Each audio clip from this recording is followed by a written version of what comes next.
Meus irmãos, eu quero compartilhar algo que eu compartilhei até mesmo lá no Motoclube na quinta-feira, sobre o que é prosperidade. O Ricardinho estava lá e vai ouvir de novo, mas eu garanto para ele que vai ser totalmente diferente do que foi lá. O que é prosperidade? É sobre isso que eu gostaria de falar hoje. O que é prosperidade? O dicionário diz que prosperidade é um adjetivo de quem é próspero, de quem é bem-sucedido, de quem é rico, de quem que tem uma vida tranquila financeiramente. Então, prosperidade vem de próspero, aquele que tem uma vida tranquila. No Antigo Testamento, as pessoas prósperas ou bem-sucedidas era muito falado no Antigo Testamento. Se alguém era próspero, se alguém era rico no Antigo Testamento, era rico e era próspero por causa de quê? Me ajudem aí. Hoje não vai ter salinha. Vai ter não, Mateus. Hoje está de folga. O professor tem que folgar também. Então me ajudem aí. Hã? Não entendi. Por que o Antigo Testamento, Luciana, eles diziam que as pessoas, quando eles viam uma pessoa rica, próspera, bem-sucedida, isso era em decorrência de quê? A nível do Antigo Testamento? De obediência a Deus, de serviço a Deus. Então, se uma pessoa obedecia a Deus, se uma pessoa era servo ou serva de Deus, consequentemente era uma pessoa próspera. Pelo menos é isso que o Antigo Testamento, ou a Antiga Aliança, ou os textos do Antigo Testamento nos falam, que quando as pessoas obedeciam ao Senhor, elas eram prósperas em todas as áreas da sua vida. É uma verdade. Entretanto, no Novo Testamento, o Senhor vem nos trazer uma nova leitura sobre prosperidade. Apesar que alguns irmãos e algumas correntes teológicas em nossos dias, elas costumam também replicar esta ideia de que próspero, se uma pessoa é próspera, se uma pessoa é rica, é porque ela é serva de Deus e porque ela dá o dízimo na igreja. Então, dá o dízimo na igreja, você se tornou rico. E há pessoas que fazem aquela barganha com Deus, porque quanto mais você der para Deus, mais Deus vai te dar. Isso é uma grande falácia, é uma grande mentira. Com Deus não se faz barganha.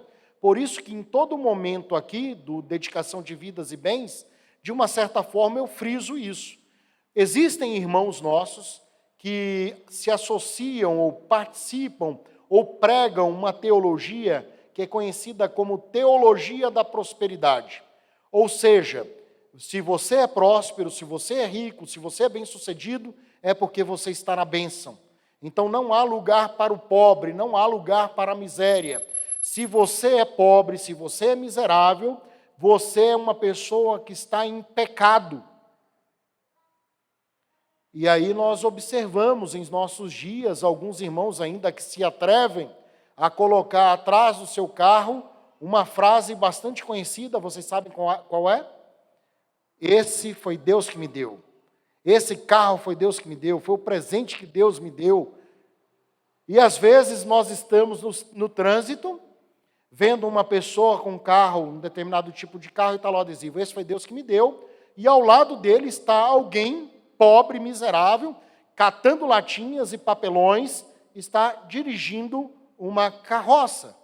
E ele tem fé em Deus, ele serve a Deus. Mas como é que o outro irmão pobre vê e se depara com isso? Será que esse Deus faz acepção de pessoas? Será que esse Deus faz distinção entre pessoas? Será que Deus é só o Deus dos ricos e não é o Deus dos pobres? Ou, por outro lado, a teologia da libertação, que vai para um outro extremo, que também é perigoso, do Deus que é somente dos pobres e não dos ricos, porque todo rico vai ser condenado à morte, porque mais fácil é passar um camelo pelo buraco de uma agulha do que um rico entrar nos céus. Com isso, o texto evangélico não está dizendo que o rico não vai herdar os céus, porque nós observamos no texto evangélico que pessoas ricas, como José de Arimateia, usou a sua riqueza para abençoar a família de Jesus, comprando o jazigo de Jesus, preparando ali os perfumes e todo o ritual para que Jesus fosse ali sepultado. Nós vemos Zaqueu, que era um funcionário público, que quando tem um encontro com Jesus, disse: olha, eu roubei muito, e eu defraudei pessoas, e se isso aconteceu, eu quero retribuir, eu não quero reter mais, eu quero compartilhar. Então, nós observamos pessoas de posses que foram convertidas pelo Senhor e agora encontraram sentido para a sua riqueza e para a sua prosperidade. Pois bem, entretanto, eu poderia usar muitos outros textos para falar sobre prosperidade aqui nesta noite, mas eu gostaria de compartilhar com os irmãos um texto que me fala muito ao coração, está no Evangelho segundo São Marcos.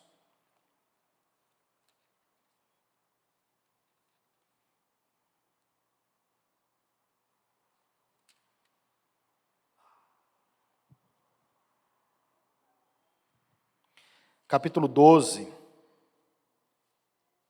dos versículos de 41 a 44. Eu gostaria de compartilhar com os irmãos hoje a personificação de alguém próspero, ou de uma pessoa próspera. E poderia pegar muitos outros exemplos, como citei, mas eu quero pegar a prosperidade da viúva pobre. Porque essa viúva, essa mulher, ela aponta a falha da religiosidade humana. Então vamos lá para o texto, Evangelho segundo São Marcos, capítulo 12, dos versículos de 41 a 45. Marcos não foi apóstolo do Senhor, tá? Marcos, é aqui quem escreveu esse texto, é João Marcos, aparentado de Barnabé.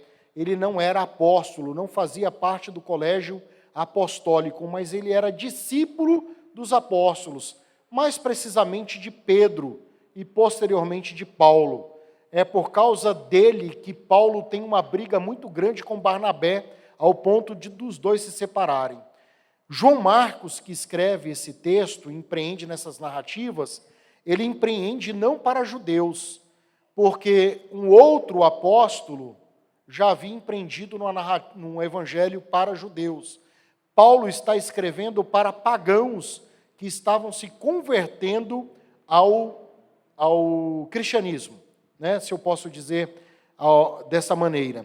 Marcos foi o primeiro evangelho a ser escrito. Ele foi escrito ali entre os anos 68 e 70 depois do Senhor, mas ele foi colocado em segundo plano. Todos os outros evangelhos olham para Marcos, e cada um vai ali estruturando o seu evangelho, mas esse foi o primeiro evangelho. Vamos lá? Diz assim a palavra de Deus no Evangelho de Marcos, capítulo 12, dos versículos de 41 em diante. Jesus estava no pátio do templo, sentado perto da caixa das ofertas, olhando com atenção as pessoas que punham dinheiro ali. Muitos ricos davam muito dinheiro. Então chegou uma viúva pobre e pôs na caixa 2 moedinhas de pouco valor. Aí Jesus chamou os discípulos e disse: eu afirmo a vocês que isto é verdade. Esta viúva pobre deu mais do que todos, porque os outros deram do que estava sobrando, porém ela, que é tão pobre, deu tudo o que tinha para viver. Amém? Vamos orar. Deus de amor, de graça, de bondade, nós louvamos e bendizemos o Teu nome pela Tua palavra e pedimos ao Senhor, em nome de Jesus, que o Senhor nos guie, ó Deus, na meditação desse texto, Pai, para que possamos dar ouvidos à Tua voz.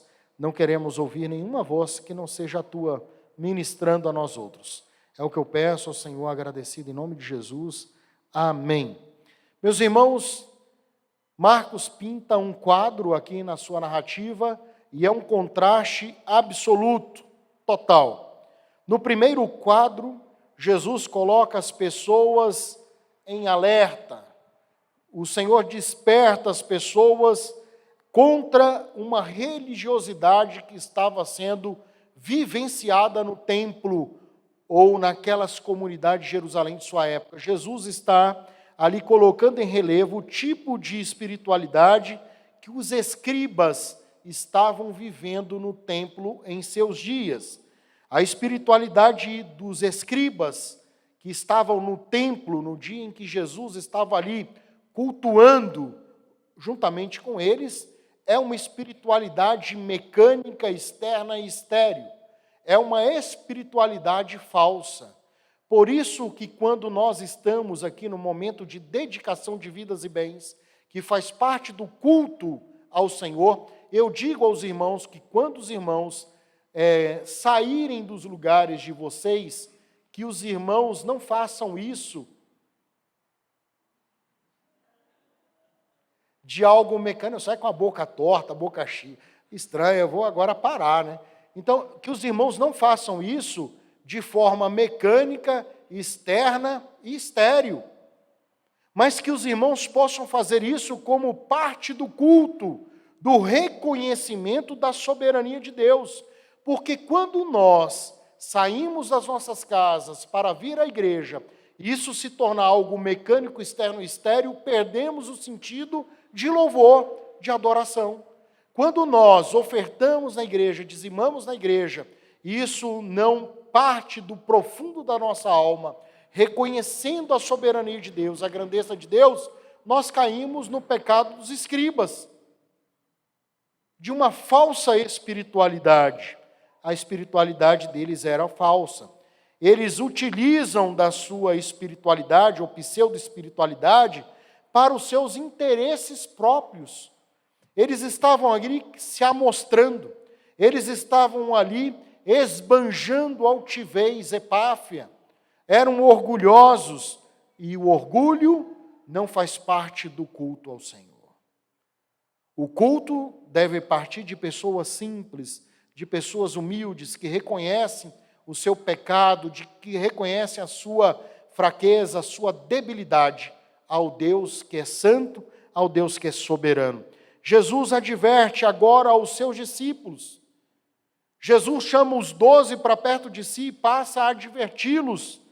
E a advertência do Senhor, que se passou há quase 2000 anos atrás, é a mesma para cada um de nós hoje. O Senhor está nos advertindo hoje, através da sua palavra, sobre o tipo de espiritualidade que algumas pessoas estão vivendo nas suas igrejas, nas suas comunidades, e que nós não podemos replicar esse tipo de conduta. Jesus está dizendo aos seus discípulos para que eles não venham nutrir admiração pelos escribas. E eu digo aos irmãos aqui nesta noite, com muito temor e tremor, não nutram no coração de vocês admiração por religiosos, por escribas, por fariseus de nosso tempo, por pessoas que não têm uma espiritualidade verdadeira. Não achem isso o máximo. Um religioso que esbanja ouro em relógio e em anéis, em correntes, não nutram, não acham isso o máximo. Olhem sempre para Jesus, para a pessoa do Cristo. E Jesus está mostrando aos seus discípulos sobre o tipo de adoração, sobre o tipo de pessoas que eles devem imitar, que eles devem observar. E Jesus diz, olha, não admirem os religiosos, e muito menos vocês sigam o exemplo mau deles. Então Jesus está dizendo que a conduta dos escribas dentro do culto público, não era nem para ser replicada.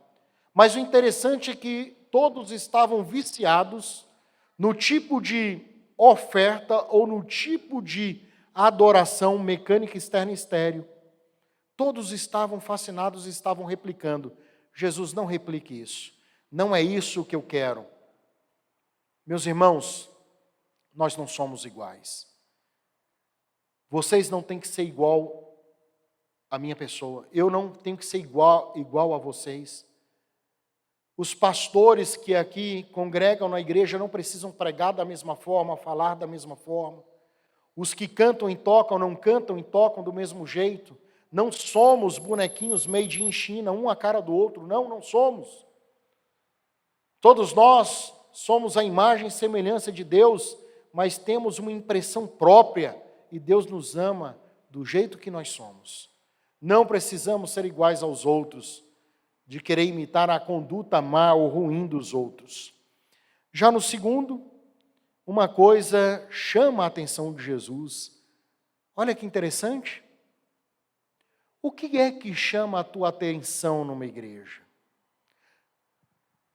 Às vezes, as coisas que chamam a atenção de determinadas pessoas na igreja é o estilo de música, é a música, é a mensagem que é pregada. Algumas outras pessoas olham para o tipo de iluminação, para o tipo de som, para o tipo de instrumentos. Algumas pessoas, o que chama a atenção de algumas pessoas é a arquitetura da igreja, gótica, neogótica, e por aí vai, ou moderna, ou contemporânea, e as pessoas gostam dessas coisas.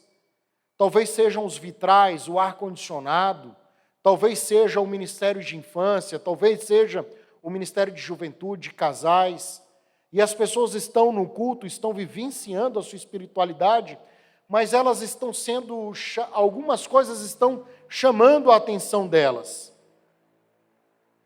E aí eu abro outro parêntese. Num culto, o centro das atenções deve ser sempre o Senhor, Deus, e não o homem. É Deus no centro, é Ele no centro da adoração, é Ele no centro da palavra. Aqueles homens, a partir do momento que eles começam a esbanjar ali as suas riquezas, o que lhes sobravam, eles estavam querendo ser o centro da adoração. Isso não faz parte do Evangelho, nem daquilo que o Senhor espera de cada um de nós. Mas uma coisa chama a atenção de Jesus Cristo.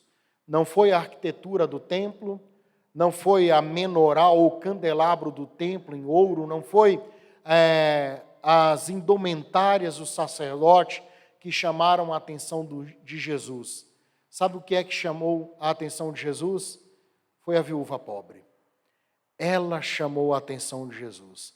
Jesus viu naquela mulher fé.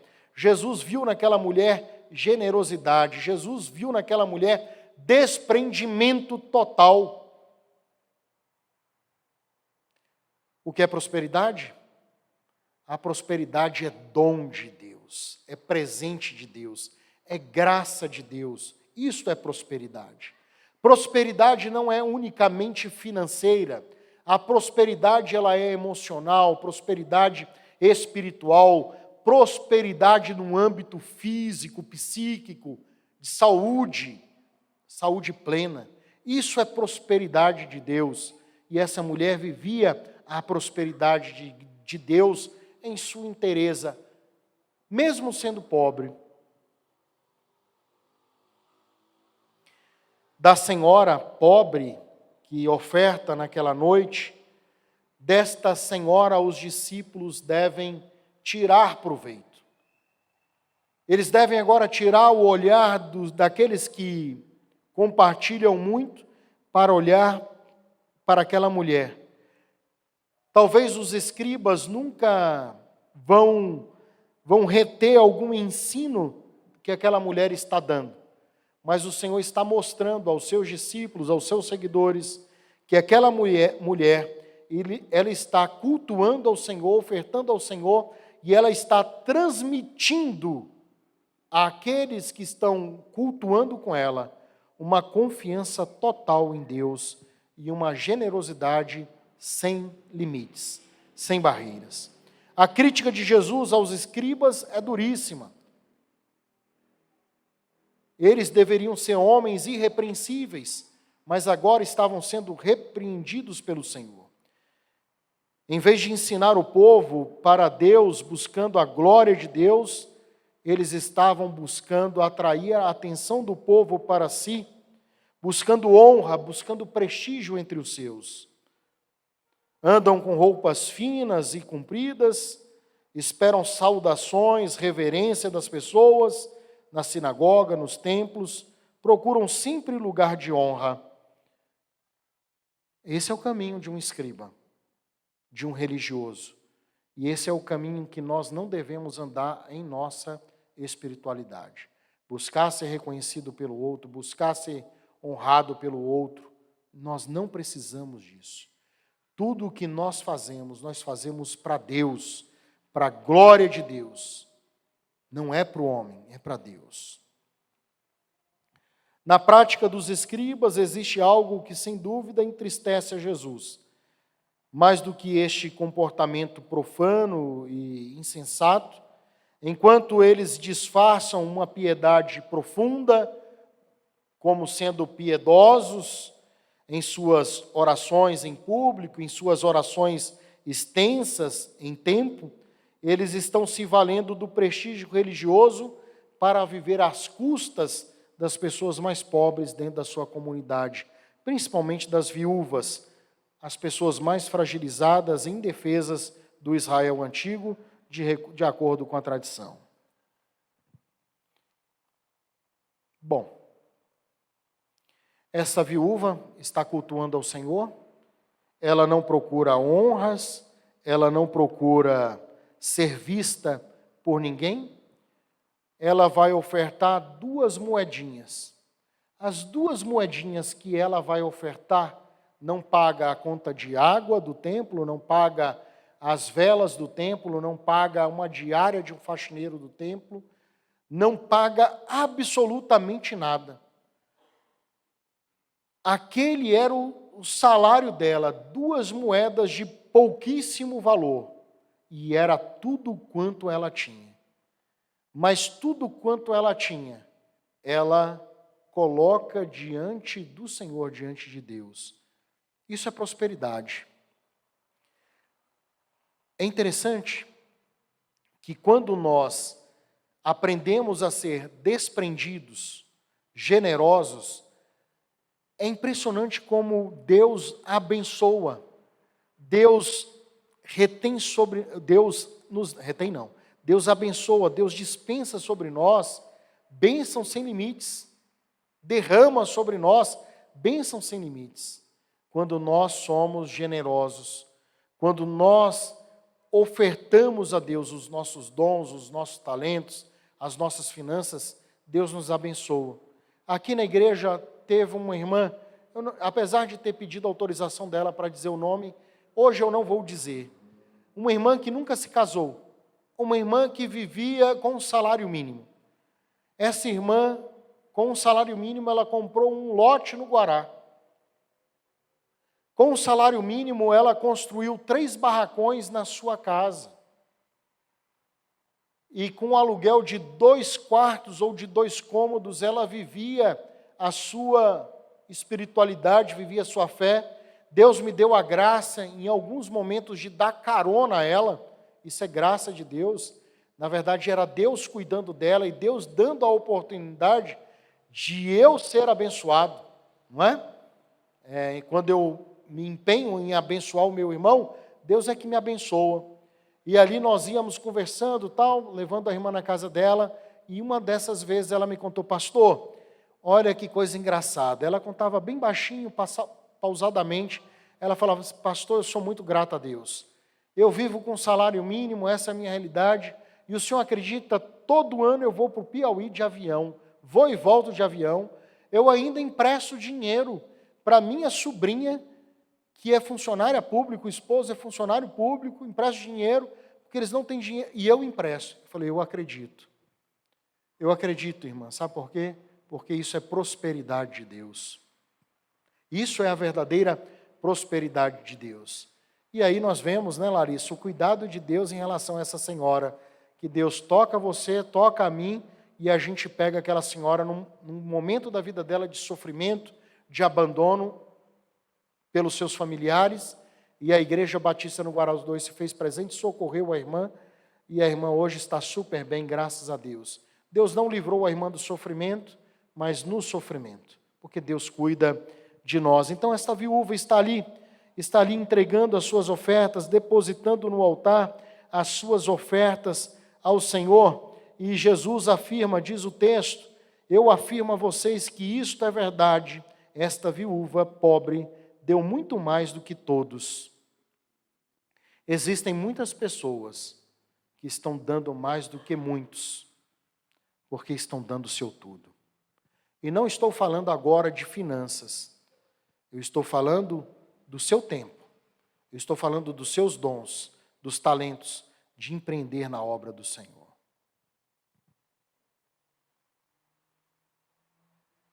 Quer vivenciar uma espiritualidade plena? Aprenda a ser generoso, oferte o seu tudo, o seu eu para o Senhor. Senhor, eis-me aqui, eu estou para o teu serviço. Eu estou aqui para te servir.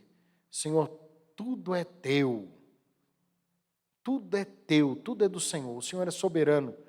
E como é que nós fazemos isso? De forma não teórica, mas de forma prática. Como esta viúva. A fé dela não era só teórica. A fé dela era uma fé prática. Estava no exercício da adoração, no exercício do templo. A viúva, a cena da viúva, é uma cena maravilhosa, é uma cena comovente. Ela nos traz grande lição. Uma pobre viúva se aproxima silenciosamente